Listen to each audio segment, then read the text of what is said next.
What's up, everyone? It's Jay Ray, the co-host of Q Points, and one really important way that you can support our show is by subscribing to it wherever you listen to podcasts. Q Points is pretty much everywhere. One of those places where you can subscribe, and we highly encourage it, is on Apple Podcasts. If you visit qpnt.net/Apple Podcasts. You could subscribe to the show and listen to all of the episodes. And please, please, please leave us 5 stars because you know you love Q Points. And leave us a review. We really want to hear from you, and it helps to spread the word about the show. It's that simple. Thanks so much for tuning into Q Points, and thank you so much for supporting us. Have a great one.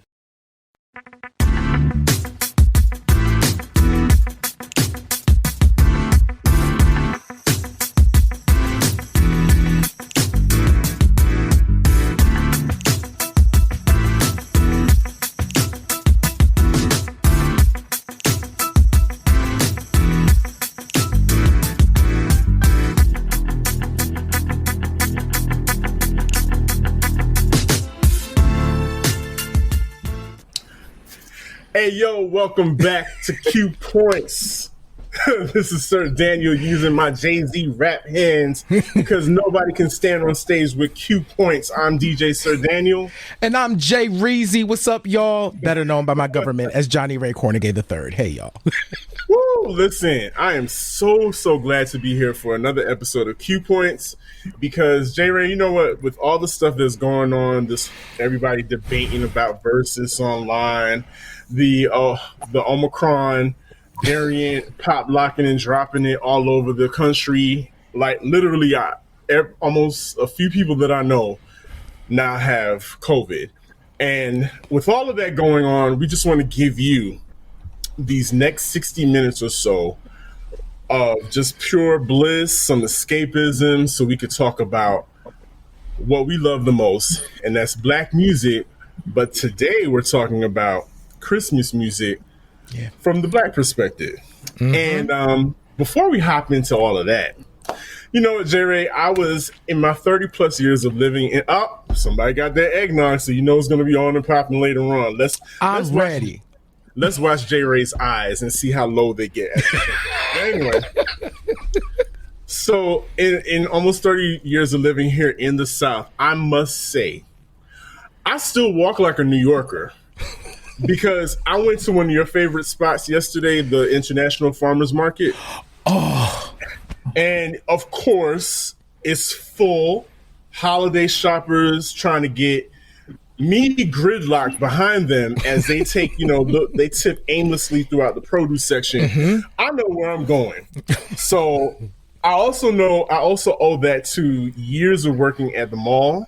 Yes. And when you work on one end of the mall and the food court is on the other end and you only have 30 minutes for lunch. Baby, you gotta know how to do it. Bob and weave. You gotta be swift and strategic. So shout out to everybody making, last minute shopping and whatnot. Couldn't be me, but shout out to all of you. Hopefully you're taking Q Points with you wherever you go. And this episode is about to be on steroids.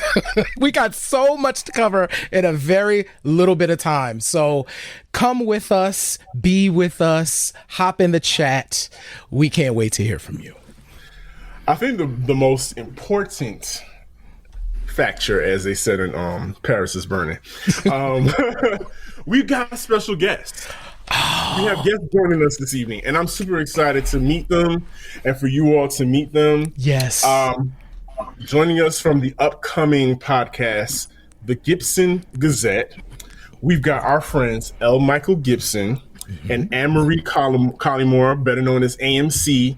So we want to welcome the Gipson Gazette to Q Points this evening. Ladies and gentlemen, make them feel welcome. Let's bring them on in. How you guys doing? How are you all? Fantastic. Hello. Thank you so much for joining us tonight. Yeah, this is about to be a really good time. Well, there's two special things, all right? So there's the first special thing is I am so happy that Michael, you and Anne-Marie have decided to start this podcast because one, I just know what y'all are about to bring to the people, and that's really important. And the second really important thing that is that it's been a year, y'all. It has been, we thought 2020 was something. 2021 has been something else. And it continues on. So just having you both here to celebrate, this is our last live show of the year, y'all. Yes. And folks have been coming back. Yeah. So y'all are here with us at a very special time. So I would love if y'all could jump in. So, we can start with you, Michael. Tell us what we should expect from the Gipson Gazette podcast. We are so excited. Well, you should expect erudite, amazing commentary about the stories of the day. When I reached out to Anne-Marie about joining me with on this podcast, I told her that for me, everything in life is story. Story is how we share ideas, politics, vision, fantasies, experiences, right? And this podcast is devoted to the stories that are capturing our attention, the stories that we consume, the stories that we tell ourselves, and so part of it is going to be getting stories from our audience too. And, talking about a range of issues. We didn't want to be hemmed in. Both Anne-Marie and I both come from the music journalism world and cultural commentary world. And, a lot of people know us as kind of being music journalists and music critics. And we're much more than that, and we care about much more than that. And so by framing the show around story, that allows us to jump into a lot of different discussions. From politics to parenthood to political stuff. And of course, because I am an art and culture nerd, we're going to talk about movies and TV and film and all of that. And I'm gonna let Anne-Marie say what she feels about it. You basically covered everything. Thank you very much. It's going to be a rambunctious, informative, kind of just a good time. Like Michael said, we're known for our musical critiques, him more than I, because he can slay a music critique. But it's all about the music for me. But I also love entertainment, culture, the arts, everything, a mix of everything. So it's going to be great to have a platform where we could talk about that, the news, and we'll still be, dishing out our music critiques. Don't think y'all are safe. Just let me know. So it's still going to be on. It's still going to be on, but we're going to be covering a lot of different stuff and, just try to make it fun and engaging for everyone. I also think it's important. Go ahead, Adrian. Oh, no. You go ahead. Go ahead. Finish what you're doing. No, I guess I also want to say that one thing that will also make the Gipson Gazette unique, because everybody named Mama has a podcast show, right? Mm-hmm. So how do we stand out? Both Anne-Marie and I are both Gen Xers. And we don't always feel like Gen Xers get enough play in the market space, right? We feel like a lot of the conversation is dominated by either a boomer perspective or a millennial perspective. And, Gen Xers don't really get a lot of play in that space, even though economically speaking, we're at our peak, mm-hmm. right? And we're progressive. We laid the foundation for a lot of the conversations that millennials and Gen Zs are having. And our show is going to reflect that. We're pro-women, Black women, we're pro-Black, we're pro-trans, we're pro-LGBTQ+, we're pro-sex worker, we're pro-independent artists and academics and advocates, right? We're that. But we're also older. We're your aunties and your uncles. Yep. Good God. Absolutely. Age, right? We're both in our 40s. Look, we're all in our 40s. We're all in our 40s, and I could not agree with you more. Look, we probably all had to take naps before we did this podcast, and that's okay. Put my business out for everybody to know, please and thank you. Listen, it's a real thing. But listen, we're sprightly, we're here, and we're ready to rock it. And it's so funny, Michael. You mentioned the popular culture and slang things. So I think we should just jump into something really quickly. It's going to be a round robin, I should say. And it's called The Good, The Gag, and The Ugly of 2021. So we're going to start it off. I want everybody to give us their good, their gag, and their ugly for 2021. And ladies first, AMC, I want you to start it off for us. All right. So we're going for all three, one at a time. Boom, boom, boom. Yes, ma'am. Yes, go for it.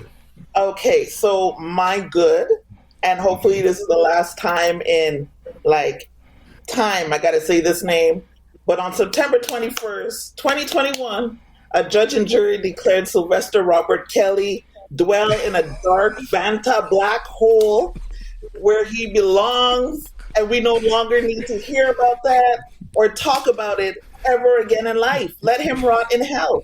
That's my good. My gag is us waiting for a Rihanna record. Okay, let me explain this right quick.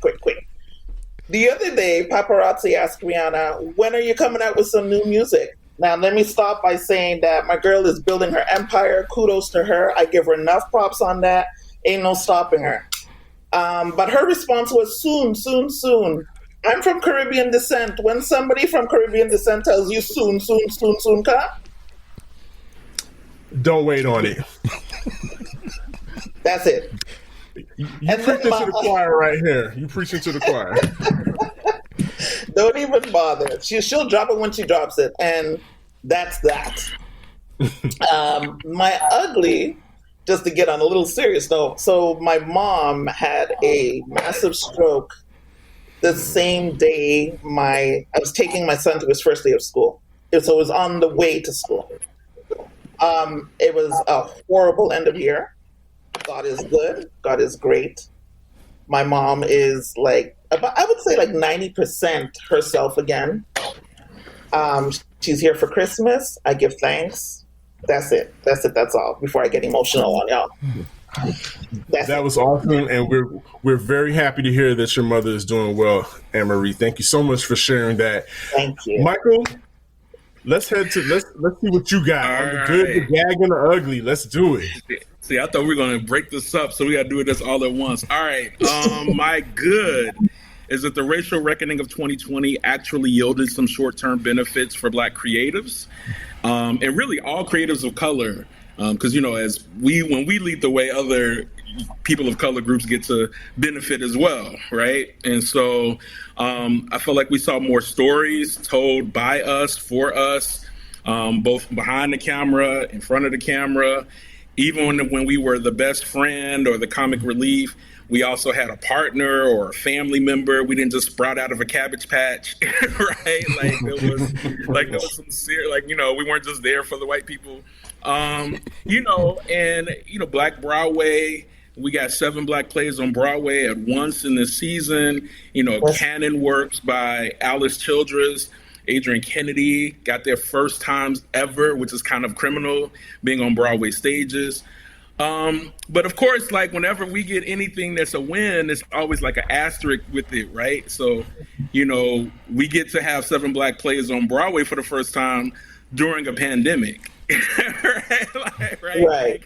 We get to have, a lot of different opportunities on screen, but, everybody's kind of holding their breath to see, is this going to be the 70s where we had 275 Blaxploitation films over a 10-year period and then it just ended abruptly? Or is this really a new normal? And I think we're all kind of just waiting to see if this not a Moonlight situation where we kind of get a win at the same time we also are getting this humiliation, right? So that's my good. My gag is the little boozy clout tracing through homophobia. often ended up with him being the butt of the joke, right? Like the culture has shifted enough that the person saying the traditional and conservative thing wasn't heralded in the Black community for like really the first time, right? Like that he was clowned and his sexuality was called into question, you know, and there were like all these GIFs and memes, you know, calling him out for his obsession with this gay man's shine, and you know, and trying to have a come up off of this man's shine, who has had more success in 2 or 3 years than his elder has had, right, his entire career. And that even when folks like T.I. trying to co-sign from their lawyer's office, right, him and his wife charges, right, like the culture still backed Lil Nas X, right, like and didn't kind of kowtow to this narrative that we normally would have kowtowed to. So I was excited to see that. That was the gag. The ugly, kind of piggybacking off of my girl, we didn't even plan this, but Bill Cosby getting out of prison on a technicality.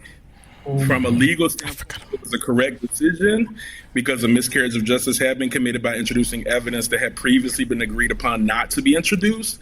That said, the fact that somebody can admit to drugging women to have sex with them and it be negotiated as inadmissible is in and of itself offensive, right? And that the quality, and it speaks to the quality of our justice system, that these 60 women accusers who were just getting a little bit of justice by proxy from this one victim is now had that justice denied to them again, you know? And then in that same period, R. Kelly, yeah, he got convicted, but the same week that he got convicted, his streams went up 500%. Yeah. 500%, it's crazy. Right? Right? So, like, it speaks to, and you know, we could have a larger conversation at another time about, like, art versus the artists and all of that, but we know that money is going to be used to help pay for legal defenses, right? We know that money is going to be used to help him try to get out so he can commit more harm, right? So streaming money wasn't innocent money. And it speaks to the issues of rape and rape culture and the protection of Black women and children's bodies that we still have a long way to go on that front. So those are my... That's about 5 discussions in one. Oh my gosh.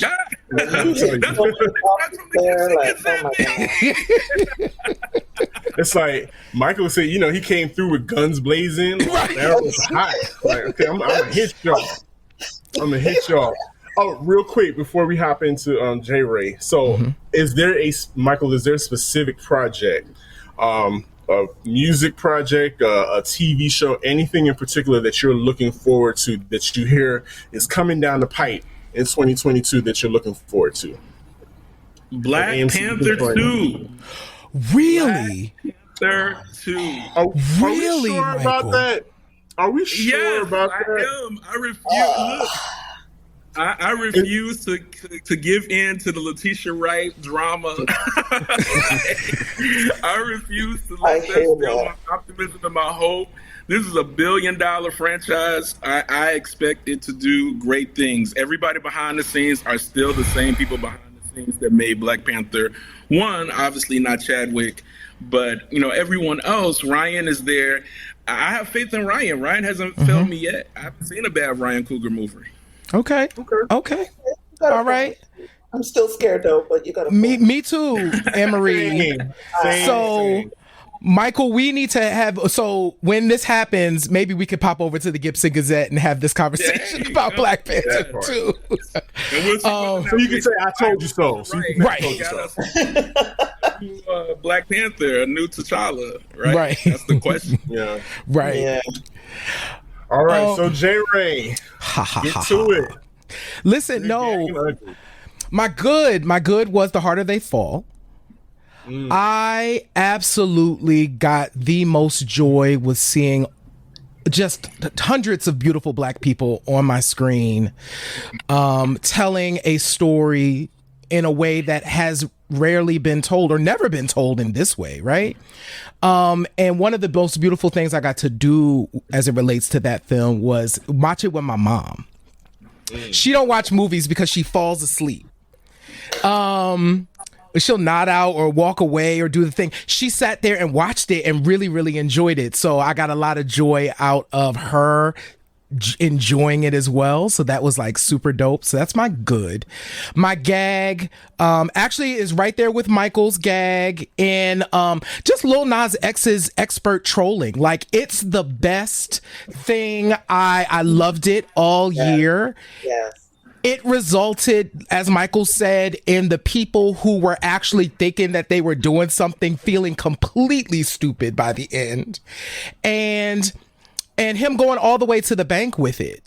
So Lil Nas X, interestingly enough, is like, if there was the categories, so I have my music categories, but if there was an artist of the year category, he would fall into it, because I think he just won 2021 and did it gracefully and creatively in a way that I really liked. So that's my gag.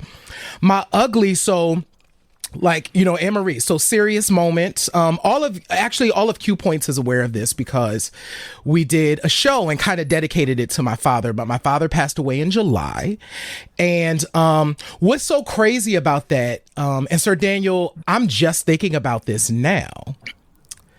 We filmed the show the day before my dad died, when we'd made the decision that we'd ultimately need to turn off the machines. I came home and we did a show that night. And I said to Sir Daniel, like, hey, look, here's what's happening in my world. But we did the show and it was great. And then we took a week off and came back and did a show about Philly International Records and like the Philly music sound, because my dad so much loved Philly music, right? And Philly International. And just being able to do that was dope. So that was my ugly for the year. And yeah, so Sir Daniel, what's your good, your gag, and your ugly for 2021? Whew, wow. Hearing everybody talk about 2021 just brought back a flood of memories of stuff that happened over the year. I'm going to take a personal approach. A personal highlight for me was being publicly acknowledged by a DJ that I admire. And I have so much respect for. Like, I felt seen. I felt like my practicing and my rehearsing was not in vain. I felt seen by this person. Like, they said it, and they said it publicly. Mm-hmm. They did it in a public tweet. And so, you know, I was floating on cloud nine. I was a little gassed. I was gassed for a couple days after that. I was like, okay, you know, the eyes and ears. I have the eyes and ears of one of the dopest DJs, hands down. In my opinion, the gag. Oh, and J Ray, you remember this? The gag for me was that one time during the show. Right. Legendary singer, writer, producer, bow-legged Lou of Full Force popped in. Literally on the chat while we were talking, and I promise you, I stopped. I did a double take. I said, J Ray, did that just happen? And it did. He wanted to come in. He was like, "Can I come in?" And I was like, "We can't do that." But oh my god! I was like, "Wait, bow-legged Lou, the bow-legged. We're gonna kick your that bow-legged Lou," and that completely made my night. And it let me know that this show, what we do, J Ray, is powerful. It has a reach, and it definitely has a heart to what we do, which kind of leads to my ugly, because hands down, the terror at the Astro World concert was by far like the ugliest display of depraved indifference and just a gut-wrenching loss of life. That, to me, that I just remember sitting there like cringing, reading the the reports of people that were actually there. I felt claustrophobic. I felt I felt like I was there. I felt like, things were closing in on me and I couldn't breathe just reading what they were tweeting in real time. And to me, that was just the ugliest incident, and it just brought up a lot of memories. We discussed it. And that's the thing about Q Points, is that, we talk about music, but we talk about how music affects us and as a whole and the heart of what we do each and every day. So that was my good gag and ugly. I really appreciate everybody playing along with me and doing that today, because I think that was just a great way of putting a 2021 in a nutshell. And I want to acknowledge everybody in the chat. Kay Maxwell, we see you. Nina Smith Bankhead, Carlton, thank you so much for always tuning in. We love to see it. New faces, please keep, and remember that we're here every Thursday night. Join us every Thursday night. Don't let this be the last time that we see you. But before we go into the meat and potatoes of the show, guys, did anyone else get kind of duped by that fake Michelle Obama 2021 favorite song list? What is this? Did anybody else get duped by that? Because for a hot second, I was like, wait a minute, Michelle is riding out like that?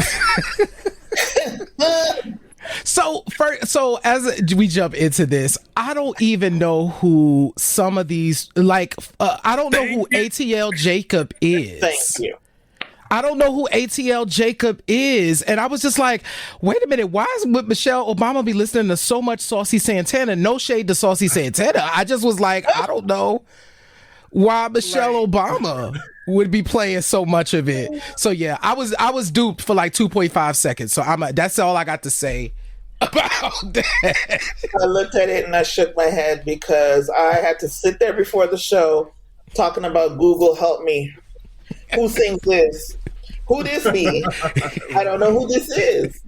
So this is what Cardi and Sweetie, because I hear her name 24 hours a day, and there was somebody else. There were 3 people on that list. Doja Cat and Megan were the other 2. And Doja, yeah, right. There we go. Saucy Santana was. I was like, really? You didn't know who Saucy Santana was? Oh, know. Michael. I don't. I know. Now, I was one person to look up. Look.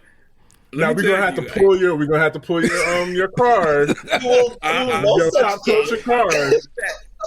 I'm very clear that my love of hip hop ended roughly around 2004. If you haven't screamed out "Material Girl" at least one time in 2021, are you and really? I live in Mexico, so it's not like I could turn on the radio and hear Saucy Santana, right? They're not playing Saucy Santana in Merida. But I got a quick question. So before we leave that, I really want to know, what would Michelle Obama's city girl name be? Like, what would her city girl nickname be? What do you guys think? Oh, I think she would be like Chicago Black. Something, you know what I'm saying? Because she's from Chicago. So I just came up this off the top. Michelle Obama would be Chicago Black.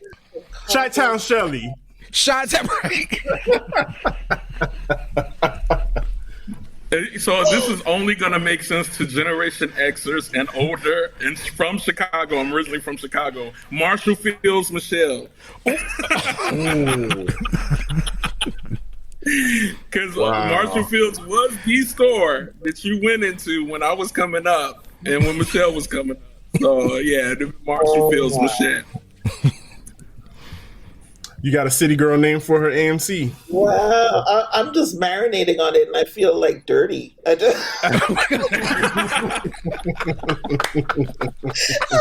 like, oh my God! Shelly, I can't even it can't even come out from my lips. I mean, she is. I get visuals of Michelle like twerking, and she's a lady. She doesn't like. I'm perplexed, guys. I'm perplexed. Well, listen, Michelle she's our forever first lady. Mm-hmm. But her and Barack, like some of Barack's playlists can tell you that they tend to listen to a lot of different things. And they delve into some hip hop. Now this though, they tried it. This list, they kind of tried it. Okay, so the only 2 things sorry. No, go ahead, AMC, go ahead. The only 2 things that I was like, maybe she would bump to was like Twerkulator because of the sample, Africa Bambaataa, right? And then with the Tom Tom Club with, what was it, Big Energy by Lotto. So I was like, okay, maybe she like bumps the clean version. but those were like the only two that stood out to me where I was like, yeah, I can see her bumping and then be like, okay, I'm good, turn it. I love it. I love it. I love it. I love it. So, okay, well, here we go. We're going to be talking about what everybody has been waiting for since October 31st. Right, because it starts now. It's going to be like it's going to be like September 30th next year. It's going to be crazy. Listen, I know they have like Mariah Carey in a cryogenic chamber, and they just waiting to unleash her because 'tis the season for Christmas music, and of course we're going to hear Mariah Carey all on the radio nonstop. Wow. But the question of the week was, what is your favorite holiday song and why is it significant for you? And everybody has had to pick their favorite song, and we're going to talk about it. But before we get into that, what kind of Christmas memories unlock for each of you when you hear that specific song? Like for me, I immediately think of Macy's in New York and going down to see the bright lights at Rockefeller Center. Those are the things that immediately pop up for me. But now, as adults, Gen Xers, like Michael said, we have a special outlook on what the holidays meant to us because we grew up on all those Christmas specials, the Charlie Brown Christmases. We all knew who the Heat Miser was when we saw Nene with that bad wig. All of those things mean something to us. But let's just hop into it. Michael, let's start with you as far as your favorite Christmas song and what it means to you. So this was hard for me because it's funny. I typically don't consider myself a Christmas music person, but then when I was asked the question and I couldn't pick Donny Hathaway's This Christmas, I was like, oh, okay. I actually think about it. And then I had a bunch of different ones. Like I had, Rotary Connection, Silent Night. I had Give Love on Christmas Day. I had Christmas Time Is Here. But then I was like, oh, they said black. So I think about black performances of a Christmas song that I like. And I landed on Have Yourself a Merry Little Christmas by songwriters Hugh Martin and Ralph Blaine. It was written originally for Judy Garland for Meet Me in St. Louis. And a ton of black folks have recorded the song. All of the black have recorded the song. But I land on Fantasia's version from her Midnight at Christmas album that came out a few years ago because, every time someone wants to tell me that Fantasia hollers her way through a song, I like to pull out this album and say, listen to how restrained and refined she is with the orchestra. And for me, there's just wistfulness and an underlying melancholy to this song that feels more honest and real than some of the more earnest and worshipful Christmas songs that are out there during the holiday season. The original lyric is even darker than the lyric that's most familiar to us. Like the original lyric went something like, have yourself a merry little Christmas. It may be your last. Right? Right? And then, that's a threat. A little bit. Right? And they changed it to let your heart be light. Right? From now on, our troubles will be out of sight. Right? So then it changed to something that was more optimistic. But that original melancholy was still underplaying in the song.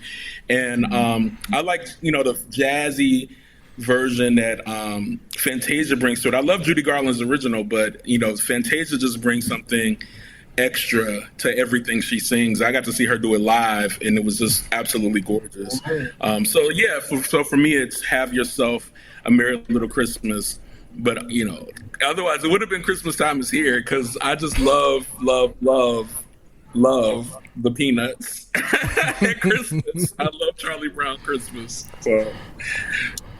Yeah, that always signifies Christmas coming is whenever it was always after the Muppet Show because I had to go to bed right after the Muppet Show.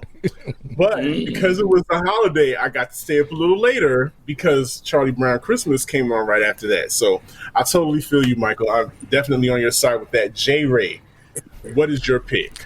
So, this was so easy for me, y'all. I absolutely adore what Vanessa Williams' version of What Child Is This? Oh my God. Absolutely. I know, AMC. Okay, and this is probably impressionable because I am, this was 1991. I was at that age where the music of that time plays such an important role in my life today. But I remember hearing this, and it's kind of a swing jazz version. And Vanessa is kind of floating on top of it in this kind of beautiful, very precise way. And I can't say enough about this song. The video, it's playing in the middle. It's gorgeous. Vanessa was pregnant at the time. She was literally glowing. And this song brings back such memories for me. I haven't even listened to the other versions. This song was written in like 1865. And I just don't care about any other versions of this song. I had never heard it before Vanessa Williams' version, and it's the only one I care about. Holla in the chat, though, if there's someone that knows a version that I should listen to of What Child Is This, let a brother know. I do want to do a couple quick shouts before I kick it back. Sir Daniel, I see that K Maxwell just said it's Christmas all over the world by New Edition. Want to shout that out. We're going to talk about your pick in a little bit, but Trey said, oh my God, I love that Vanessa Williams version. That was one of my top choices. And then Carlton said Stephanie Mills' Silent Night. So I just wanted to shout those out. But yeah, my pick, Vanessa Williams, What Child Is This? Absolutely gorgeous. Can't get enough of it. So yeah. I absolutely live for Beatnik, Vanessa Williams. The video, it was just really, I wanted to, snap my fingers and, the whole nine. And VA, because, back then, again, Gen Xers, feel me on this, VH1 used to give us a nice long block of videos of stuff that we hadn't seen in a long time. And so, yes, I'm absolutely with you. AMC, what do you have for us? What is your selection? I'm just going to steal 1 minute and be like, thank you so much for that choice, because honestly, that Vanessa Williams song was writing in my head and all I could see was the video replaying in black and white. Yes. But for the life of me, I could not remember what song it was. So kudos to you on that. Mine is Mr. Nat King Cole, the Christmas song. So the story behind that is, in case y'all don't know, I'm a Montrealer. Okay. Born and bred in Montreal. And on our local radio station there, CJAD, there used to be, actually, it still plays every year, but one of the radio disc jockeys, his name was Paul Reed. He has a voice that is so close to Paul Robeson, white guy. And his voice is just silky smooth, beautiful, and he does a Christmas special, a 2-hour Christmas special, and it plays every year. This man was on the station and retired, I think, 1977. The show still plays today. That's how popular it is. He was so popular back then that he had guests on, like Nat King Cole. And Nat, this song was actually, it's part of, if I'm not mistaken, I think it ends the special. So every year we would play the song Christmas Eve, and we'd be prepping for a Christmas dinner next day. So it brings back a lot of childhood memories because we don't have those huge family. I have a big family.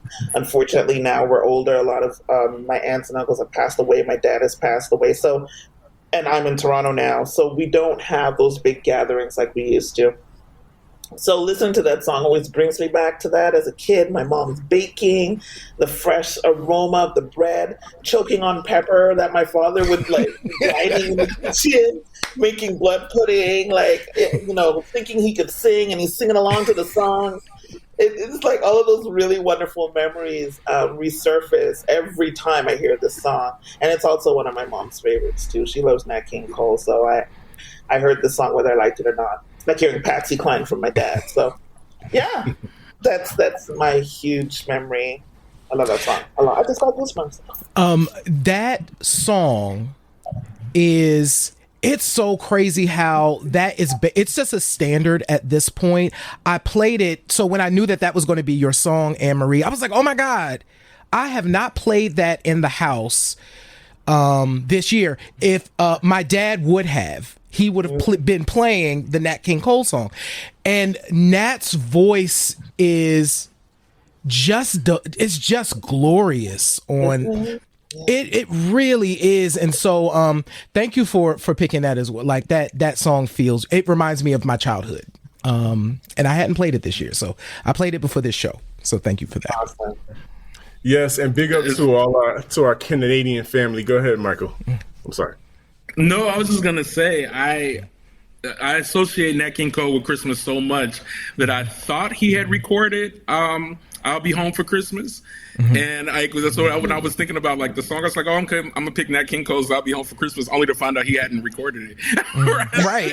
Because it's like he recorded all the Christmas standards. Like he did them all. He recorded all the other Christmas standards, but it was Frank Sinatra and Bing Crosby and a lot of other people have recorded I'll Be Home for Christmas, but he hadn't. So that's when I ended up going back to I was like, okay, well, what other songs by Black people? Because it's funny when you think about stories. I don't necessarily have a story around Have Yourself a Merry Little Christmas. I mean, I think that for me, there's optimism. Like when we get to this point of the year, every year around Christmas, people get nervous about, they want the year to end. There's a lot of, oh, thank God 2021 is finally about to end. And there's kind of a hope about the next year, but there's also kind of an understanding that, well, we thought 2021 was going to be better than 2020, right? Like, and so there's a little bit of that in the song for Have Yourself a Merry Little Christmas that, like, you don't know who's going to be here, who's going to be around, be in the moment, love this moment, love on your family, love on your friends. And that's the story that, for me of Have Yourself a Merry Little Christmas is like how to be fully present for the now and still kind of hold on to a little bit of optimism for tomorrow. But when I think about Christmas stories, it's for me playing over and over, feeling very sophisticated, listening to Vince Guaraldi's Christmas album. Oh, love Vince. Like I was like a teenager and feeling very like, this is my grown-up Christmas album, right? Like, I'm listening to jazz for Christmas, right? But when I think about like a Christmas album for that feeling, that it's always going to be that album for me. That's amazing.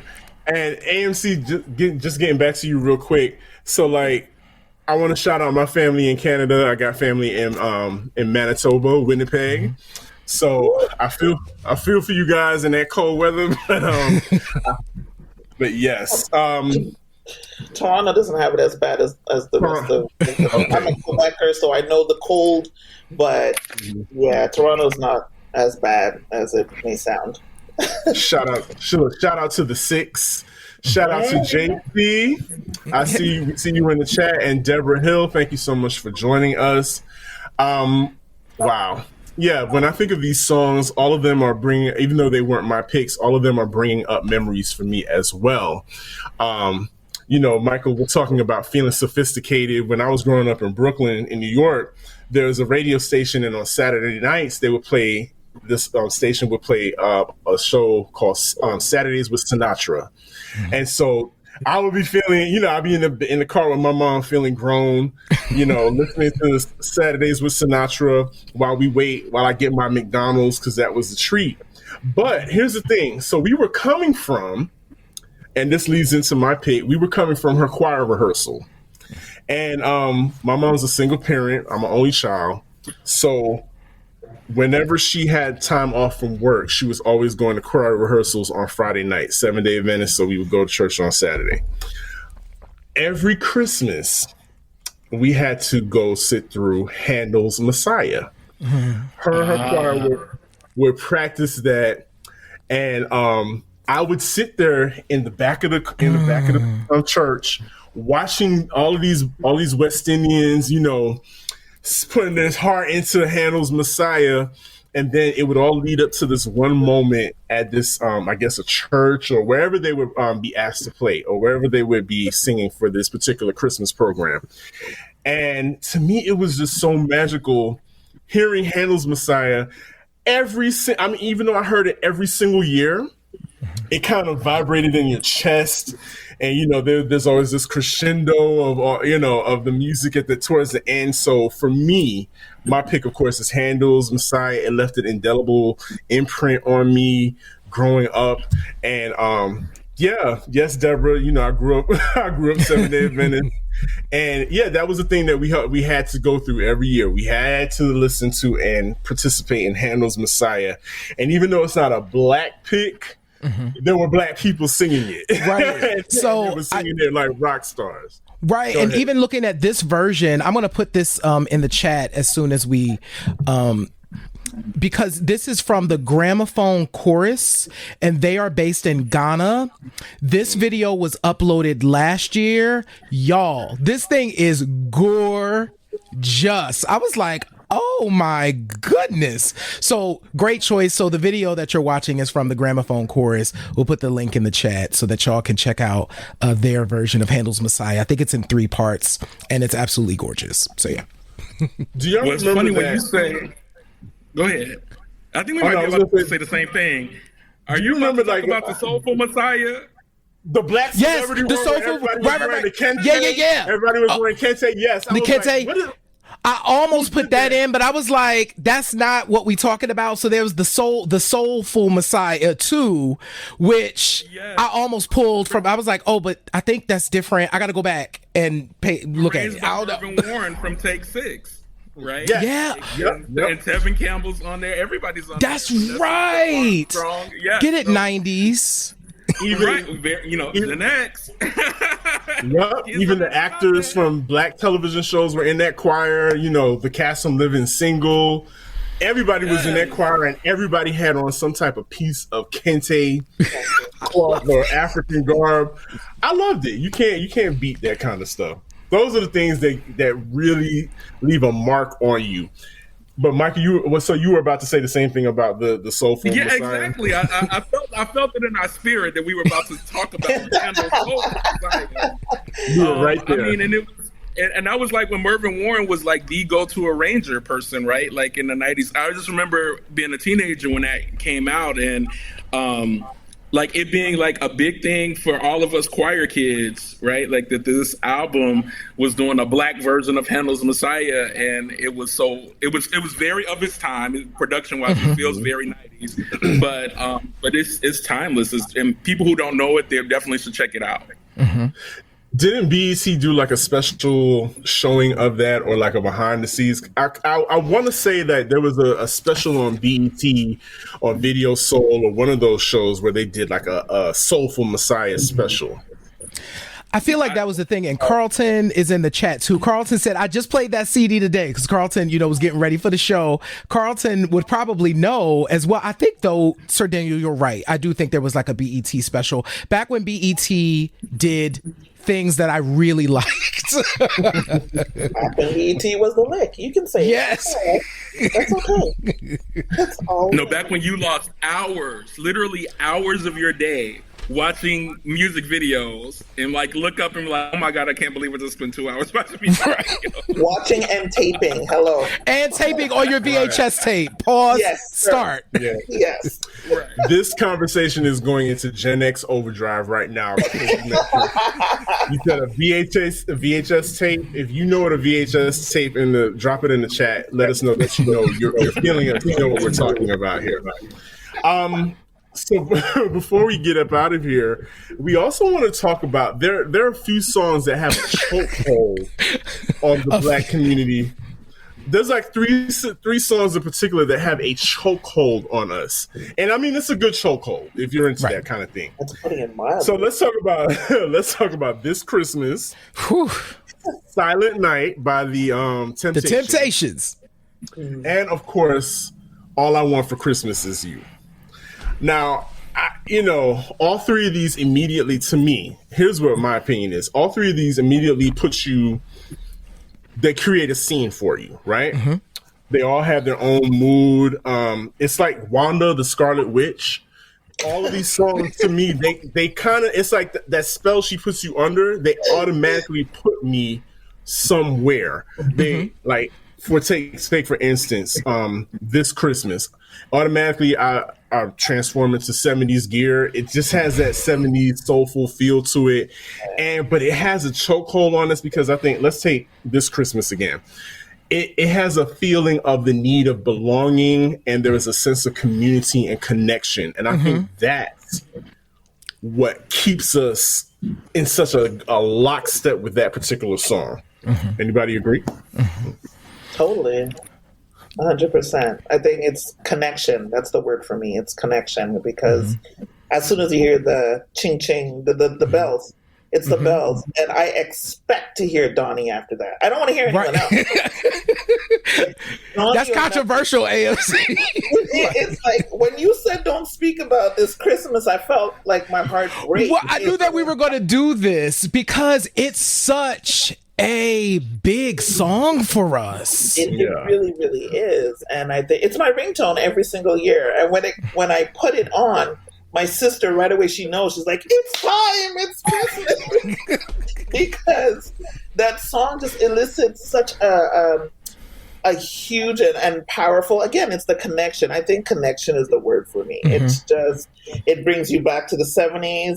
I don't even remember all of that childhood in my mind, but I feel like I know I was there rocking bell bottoms and my Afro puffs, just enjoying that song every year since. It's ingrained in my psyche. I can't have Christmas without hearing that song. It doesn't make sense. No. Yeah, not at all. Yeah. And Michael, you strike me as a Chris Brown version, a fan of Chris Brown version. Michael's like, don't do me. So I actually do think that's take this time to defend it. I enjoyed Chris Brown's vocals before he kind of switched over to kind of trap soul, right? Like that was when it was still good Chris before incident. Yeah, I mean, I do like his version, but if only because it's a very clean vocal. And it showed that he was a talented young man. But I mean, I have to go back with AMC and be like, the nostalgia that comes over me when I hear Donny Hathaway's version. And it's funny because for me, I immediately think of TV shows. So I immediately think of which is weird because, by 1980, I was 5, right? So we're talking about TV shows that were in reruns. So I'm remembering Maude because it's Donny Hathaway's voice and he sung the theme song for Maude. I'm remembering Sanford and Son. I'm remembering What's Happening because that was always on TV when I came home from school. And there's just that feel is there. And then as the adult, the music critic in me is happy that he had something because he worked so hard to try to break through, right? As a solo artist, his biggest hits are with other people, with Roberta Flack, with other people, but his solo work didn't have that same success, and so that This Christmas broke through and that we're still having a conversation about Donny Hathaway's This Christmas. And it's a song that it doesn't matter what race you are, what generation you are, this song because everybody and their mother has covered it. And his family gets to, enjoy those royalties too, right? That. And that, you want that for Donnie and you want that for his family. So, so I'm excited that This Christmas survives and endures as canon. Yeah. That song will never. One of the interesting things and one of the things I pick up on in This Christmas is there is the feeling of longing that comes with it as well, that it's almost like it's like a love song in so many ways, right? And I do think that's attractive to people, right? Even kind of how it starts. You know what I'm saying? Hang on the mistletoe. I want to get to know you better, right? So it's like talking to somebody that you're interested in and how this Christmas, because of them, will make this special. But I think it transcends all of that, right? To family, to friends, to community. And so I think the song just hits on so many levels. And I mean, yes, AMC, like I said, I was jokingly saying that that's controversial to say, but I expect Donnie too when I hear that song, like it's an expectation. His vocal is just kicks like it's Donny Hathaway. I mean, what? So I can never get enough. Oh my goodness. First of all, Layla is just like unexplained. We got to do a Q points on Layla because we have not done these like super singers, and I think Layla's one of those. But yeah, this Christmas. But when I think about this Christmas, it's funny because I know that one of the songs we got to talk about is The Temptations' Silent Night is right there. And I will tell you the place where that puts me, Sir Daniel, is in the car at night on a Sunday. I'm in with my dad, so he's got the radio on, and this is what DAS is playing. So DAS is a classic R&B station still on today in Philly.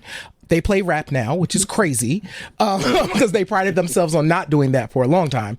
But anyway, it would be listening to DAS this time of year. My trigger that Christmas time had started would be hearing This Christmas and The Temptations' Silent Night and that deep bass coming through. And they played the whole 6-minute version or whatever because that song is super long.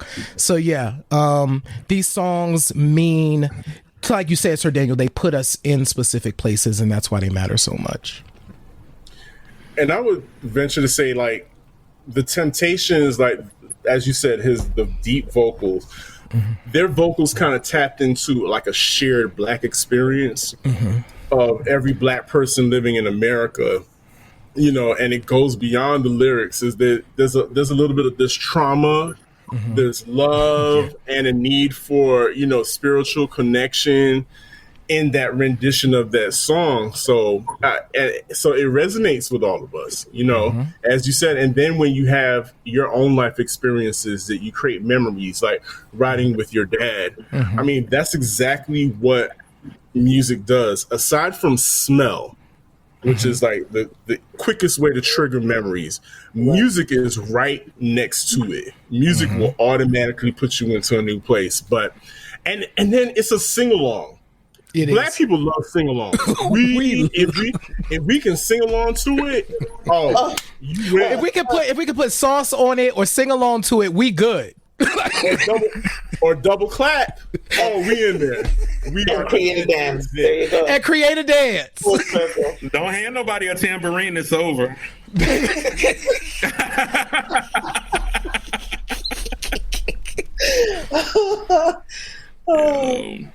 So as far as Silent Night is concerned, you know, and we can go on about that, but we cannot not talk about it. And I know everybody on here is a lamb. In some shape or form, you are a lamb. And kinda. You AMC, wait a minute now. Are you not a lamb? Are you gonna tell us? Are you going to tell all of the people listening right now that you're not a lamb? You're not lamb-y? Is that what you're about to tell me?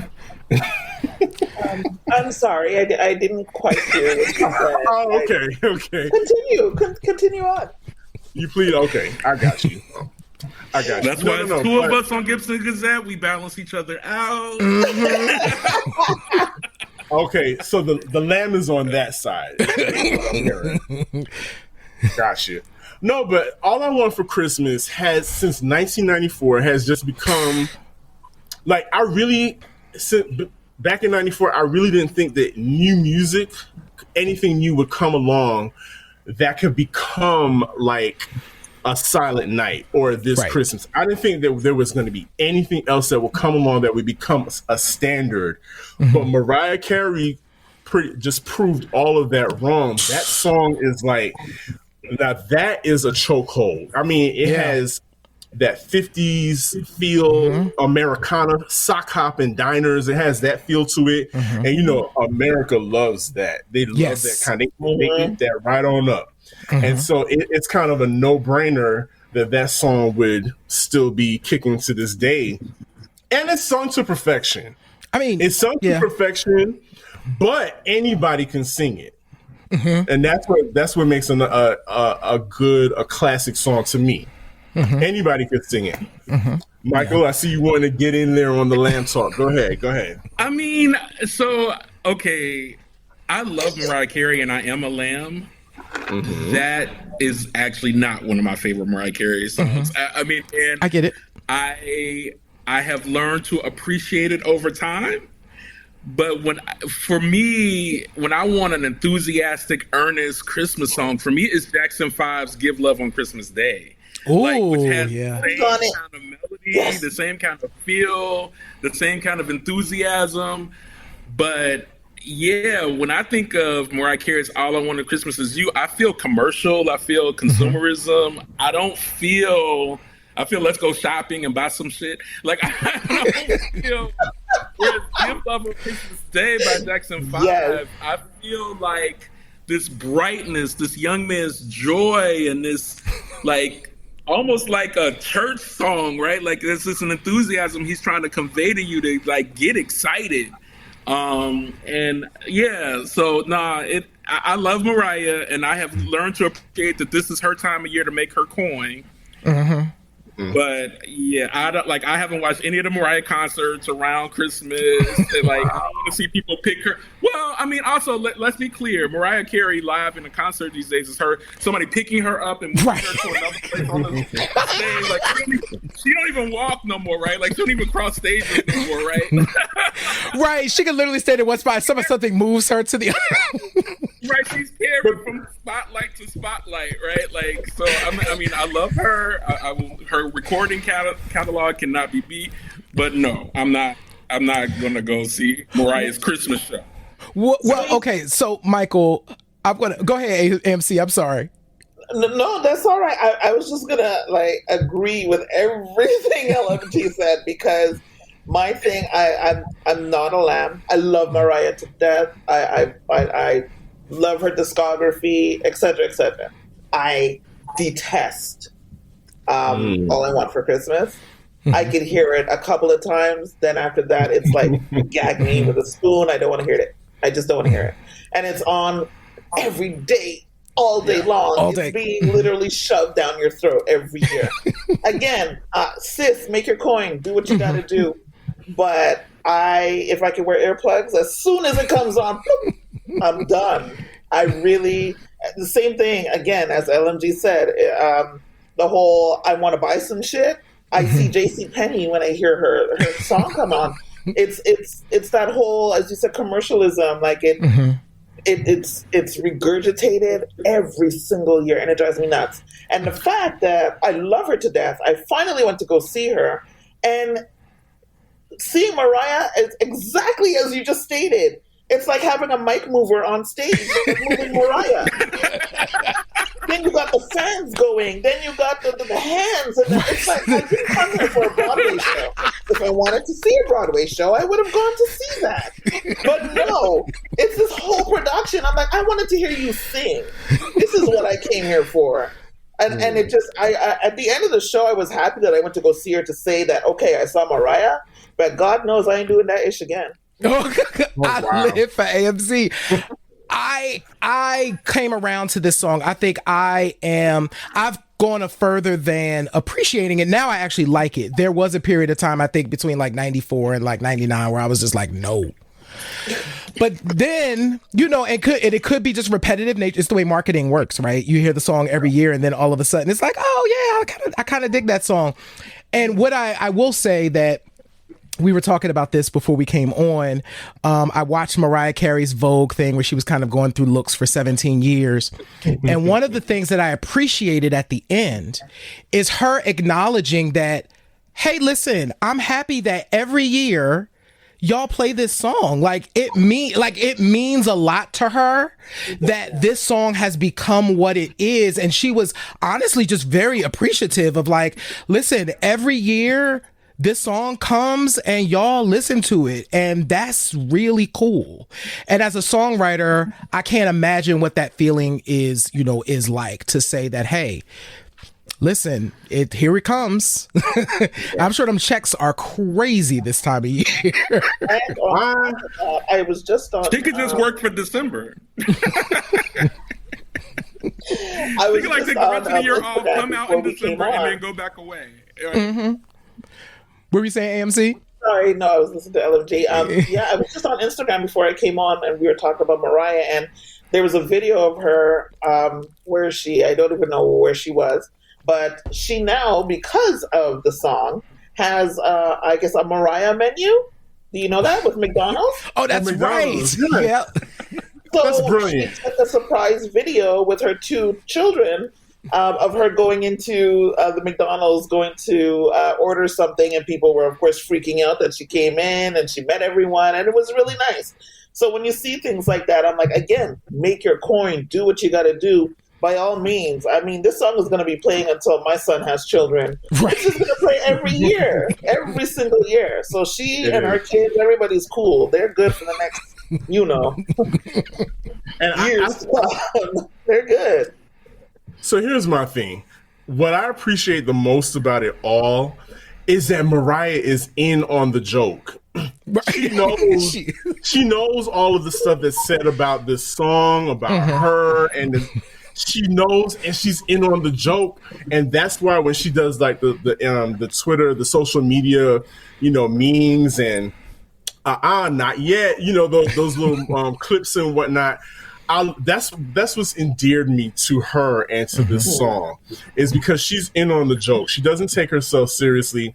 And I kind of, to all of your points about the commercialism, I think, can't we say that for a lot of artists, they create music, they create a piece of art with the intent of just being art. But then the industry comes along and makes it commercial. Absolutely. So I would give Mariah a little leeway on that. She probably just made the song because she's Mariah. She likes to write songs that she likes to sing. And then here comes Sony, and they're like, "Oh shoot, we got this a cash cow for the next millennium, millennium." So I just wanted to say I'd give her a little grace, a little leeway on that, play devil's advocate on that, as far as the commercialism of All I Want for Christmas. And we can talk about Mariah ad nauseum. I see you, Joshua Alston. Thank you for popping in. Josh in there. There's Joshua. Yes, sir. We've come to the point of the show where we want everybody to have an opportunity to just reflect and think about what it is that you kind of wish for yourself, individually, or maybe your close circle, for 2022. What would you wish for yourself, or what would you like to see happen? And AMC, I would like for you to start us off with that. Could I twist it and make it a general thing? Because I would really like to see for everyone just, I'm going to do a pageant thing and say world peace, because honestly, this pandoodle is driving everyone insane on so many different levels. I mean, this whole Omicron Megatron thing that's coming in now is totally messing up everyone in some kind of way. Parents are freaking out because kids might go back to online learning. Everybody and their mama and daddy and animals are catching this thing. People are dying. And then they're the idiots that aren't taking this thing seriously. It's a flu. It's a bad flu, but it can kill you. Just a little bit of sense that I'm just asking for it. Everybody make your own decisions.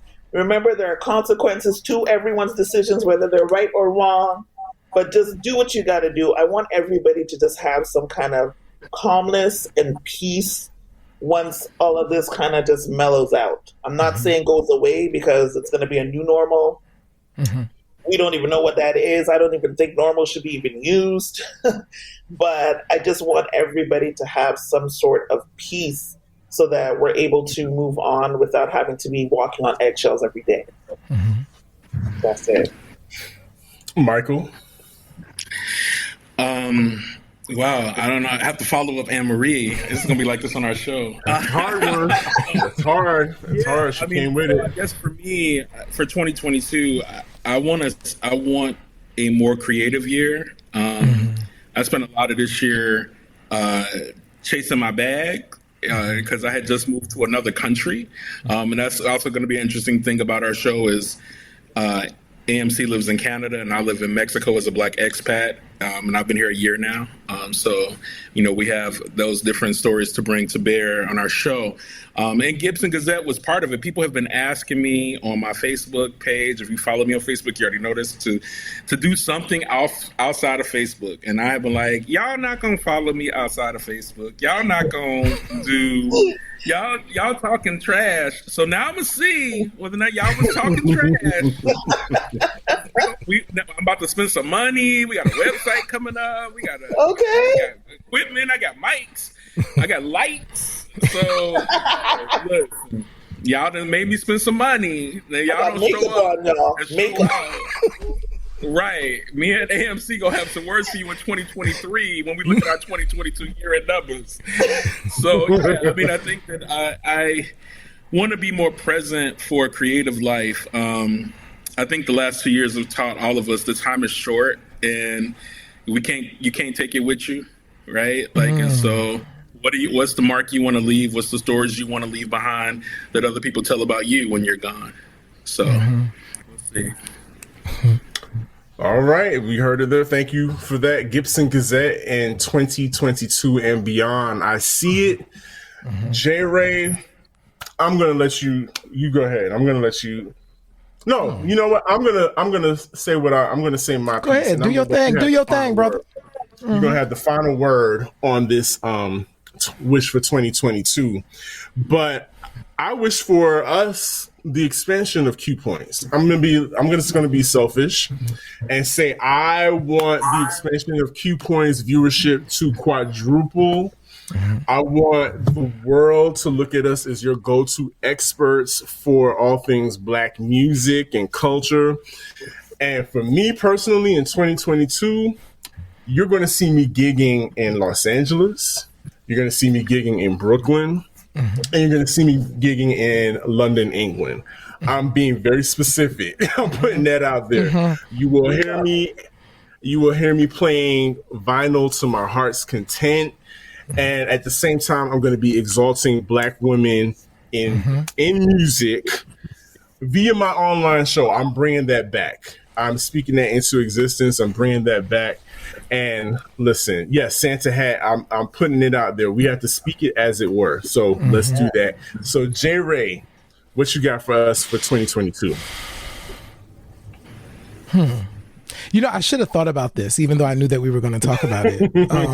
But I'm gonna just let it come as it comes. Michael, you said something that's really important to me, and it's actually beginning to ignite for me now. Is my camera is sitting over in the corner and has been really sitting there for a really long time. Looking at me like the camera is like it's like a person, right? It's sitting over in the corner. And I am ready in 2022 to discover what my voice is again. So my wish for 2022 is to pick some of my visual art back up and see what I have to say today with all the things that have happened and kind of not be afraid of it. And so that's another wish for 2022 is to kind of put some of the fear that has crept up and kind of tamp that down and walk in the power that I know that I have. And I would say my last wish for 2022 is expansion for our community. This show I see as that, right? As part of that, being able to continue to do this work and bring us together and be together and have conversations that spread far and wide and enrich our communities. So more of that in 2022.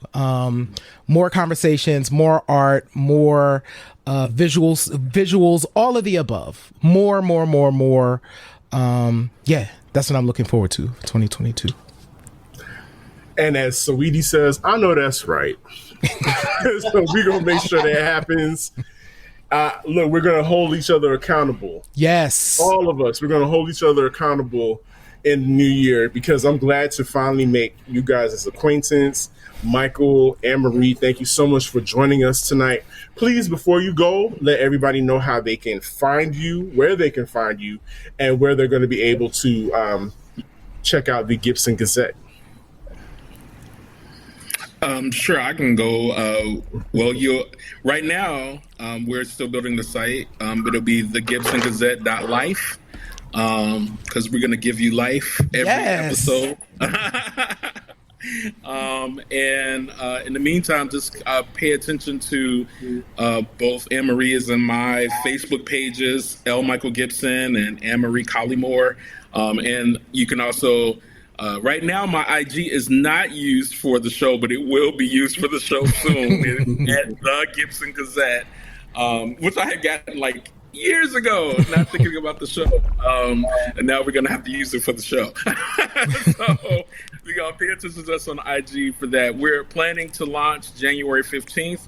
We'll do a year-end 2021 show and also introduce ourselves, have a show that introduces us. So we look forward to you joining us. Cool. Yes, for sure. Because we have like 10,000 conversations to have right now after all the topics we touched on today. So definitely there'll be a part 3, 4, 5, 6, 7, right? Oh, absolutely. Go ahead. For me, Soul Aphrodisiac. Wow, I can't speak anymore. Soul Aphrodisiac is where you will find me across all platforms. So I'm on Twitter. I am on Instagram. I am too old for this shit, but I joined TikTok. Oh, did you? I have not done that, Anne-Marie. Wow. I have not been in my wheelhouse. Down a hole of TikTokness. I will be trying to create some snazzy videos. We'll see how far I can get, but don't count on that. You can usually catch me in my stories on Instagram. I'm always up in there, and I'm on Twitter, always bantering. So Facebook as well. Those are the 3 spots you can always catch me. And as we build, I'm sure I'll have other streams to share, but you'll always find me under Soul Aphrodisiac. Perfect. J. Ray, let the people know how we do. Listen, this how we do, y'all. So make sure if you are watching Q Points right now, dropping stuff in the chat. So make sure that you become a Q Points insider. You can go on over to our website, and that is where you can get exclusive content. This is content that is not available anywhere else. We got 2 videos out there for you to be able to take a look at. It's absolutely free. Link is in the chat. Make sure that you subscribe to us on Apple Podcasts. The link is also in the chat for you to do that. We are on Podchaser. So Podchaser is a wonderful platform. It gives us an opportunity to connect with a whole bunch of other podcast creators and folks who do this work, as well as other podcasts. You can rate us and leave us a review there. I'm actually going to have a Podchaser training coming in early 2022. Going to have a conversation with Podchaser and learn some of the ins and outs, and then we're going to bring that to y'all. So we're going to be talking about Podchaser a bit more. And the last thing that you should do is make sure that if you are on YouTube, make sure that you subscribe to us, and the link for that is in the chat, y'all. Q Points family, thank you so much for making 2021 a reality for us. This literally just started as a conversation between J. Ray and myself, and you helped us make it happen. So we thank you, and we wish you the very best. Enjoy your holiday. Please stay safe, as safe as you can. And J. Ray, go ahead. Can I mention one more thing? Yes. This is now our last live show, but it's not our last show of the year. We are going to have, me and Sir Daniel are going to get together. We are going to do kind of it's really your best of. We are going to go back and pull the shows that y'all like the most, and we are going to pull some moments from those shows. So yes, it's a best of Q Points, but it's really your best of Q Points. So come back next Thursday, and you can watch that show. Me and Sir Daniel might pop into the chat, but it's for y'all. So yeah, just want to mention that. It's definitely. And thank you both for having us. Oh, absolutely. Thank you so much. It was so much fun. Absolutely. You are y'all. definitely part of the Q Points family. And family, what do I say every week? In life, you have a choice. You can either pick the needle up or you can let the record play. I'm DJ Sir Daniel. I'm Jay Ray. This has been Q Points. We Go love ahead. you all. Peace, y'all. Bye. Happy holidays. Happy Merry holidays. Happy holidays.